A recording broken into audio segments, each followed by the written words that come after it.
વિરમગામ તાલુકા સેવા સદન ખાતે પાર્ક કરેલી કારમાંથી ₹9,00,000 રોકડની ચોરીનો મામલો.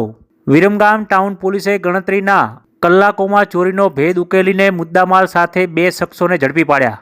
ગત 10 ડિસેમ્બરના રોજ વિરમગામ તાલુકા સેવા સદન ખાતે જમીન ખરીદ કરવા માટે બાનાખાત કરવા માટે આવેલા બાના પેટે જમીન માલિકે આપવાના ₹9,00,000 તેમજ બેંક ઓફ બરોડાની ચેકબુક સાથે લઈને આવેલા હતા. તે દરમિયાન તેમનો ભત્રીજો સબ રજિસ્ટ્રેર કચેરી રેકોર્ડિંગ બારીએ સહી કરવા માટે જતા જે દરમિયાન ગાડીમાં ₹9,00,000 રોકડા અને બેંકની ચેકબુક સાથેની થેલી મૂકેલી હતી.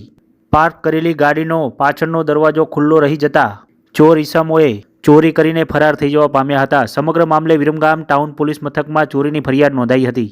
સમગ્ર મામલે વિરમગામ ટાઉન પોલીસે તપાસ હાથ ધરતા બનાવ સ્થળ અને આસપાસના સીસીટીવી તપાસ હાથ ધરતા તેમજ બાતમીદારોની માહિતીના આધારે અમદાવાદ ગ્રામ્ય નેત્રમ સીસીટીવી સેન્ટર ખાતેથી ફૂટેજ ચેક કરવામાં આવતા વિરોચનનગર હાઈવે ઉપર લગાવવામાં આવેલા સીસીટીવી કેમેરામાં એક શંકાસ્પદ ઈસમ મોટરસાઇકલ ઉપર જતો હતો. તે દરમિયાન તેના સીસીટીવી હાથ લાગતા આ ચહેરાવાળો ઈસમ ખોરજ ગામનો દશરથભાઈ ઉર્ફે ભલી ફુલાભાઈ ઠાકોર જેના આધારે તેને શોધી કાઢતા પોલીસ દ્વારા ટીમને ખોરજ ગામ ખાતે રવાના કરતા ઉપરોક્ત ઈસમ મળી આવતા પૂછપરછ હાથ ધરતા વિરમગામ ટાઉન પોલીસ સ્ટેશન ખાતે લાવીને પૂછપરછ હાથ ધરવામાં આવી હતી. તેઓએ ગઈ તારીખ 10/12/2024ના રોજ વિરમગામ તાલુકા સેવા સદન ખાતે કમ્પાઉન્ડમાં પાર્ક કરેલી ઇકો ગાડીમાંથી ₹9,00,000 તેમજ મિત્ર મહેશ ઉર્ફે ભૂરો રૈજીભાઈ ઠાકોર રહે કલ્યાણપુરા રામદેવ પીરના મંદિર બાજુમાં કડી તાલુકો જિલ્લો મહેસાણા મૂળ ખોરજ ગામનો ઠાકોર વાસમાં તાલુકો સાણંદ જિલ્લો અમદાવાદ નાઓ સાથે મળીને ચોરી કરેલાની કબૂલાત કરી હતી.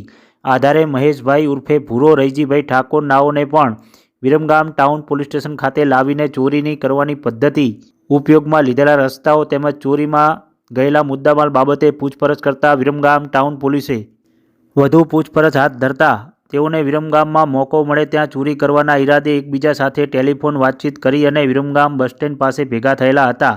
બેંક તેમજ બજાર તથા ભીડભાડવાળા વિસ્તારમાં ચોરી કરવાના ફિરાકમાં કરતા હતા. તે દરમિયાન સેવા સદન ખાતે આવતા ઇકો ગાડીમાં ડ્રાઈવરની સીટમાં પાછળ પૈસા ભરેલી થેલી દેખાતા ઇકો ગાડીનો પાછળનો દરવાજો ખોલી ચોરી બનાવ આચરેલ હોવાનું કબૂલાત કરી હતી.